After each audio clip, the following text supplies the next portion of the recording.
এত সুন্দর আমের বাগান আমার দেখা এটাই প্রথম, যে এত সুন্দর আম বাগান। এবং দেখেন আমের বাগানে মূলত আম ধরেছে, অনেক প্রকারের আম আছে এখানে। এটা না চলে আমি এসে দেখছি যে অনেক বড় বাগান। মানে এই বাগানে ঢুকলে মানুষ কোথায় কোনটি যাবে মানে এটা বলতে পারবে না।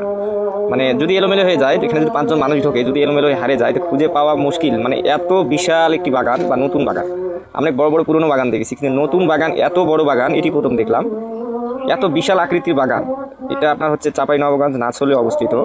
নাছোলের একটি জায়গাটির নাম আমি হয়তো জানি না, যদি কেউ জেনে থাকেন তাহলে কমেন্টে জানাবেন। এবং এখানে আসলে মানে এই এলাকায় এসে খোঁজ করলে হয়তো জায়গাটি পাবে, আমি হয়তো সঠিক কথা জানি না। কিন্তু এখানে আসলে বহু রূপী আম দেখা যায়, যে আমগুলো অনেক সুন্দর এবং মিষ্টি এবং সুস্বাদু। তবে যদি আম কারোর প্রয়োজন হয় তো এই এলাকা থেকে আম নেবেন, কারণ এই এলাকার আম খুব ভালো এবং সুস্বাদু। তাহলে আম বাগানটি আমি দেখলাম, ভালো করেই দেখলাম যে আম বাগানটি ঘুরে দেখা অসম্ভব, মানে পুরাটি বাগান দেখবো এটি দেখা অসম্ভব। তবে আমগুলো দেখাচ্ছি আপনাকে, আমগুলো অনেক সুন্দর, যে আম ধরে আছে, ভালো আম ধরে আছে। এবং এই জায়গাটি কোথায় যেন সেটি আমি মানুষকে জিজ্ঞেস করবো, এরকম একটা মানুষও নেই যে মানুষ পাবো। তো বাচ্চাদের আছে, বাচ্চাদের তো ক্যামেরার সামনে এসে জিজ্ঞেস করাটা ঠিক হবে না বলে আমি মনে করলাম, এই জন্য করলাম না।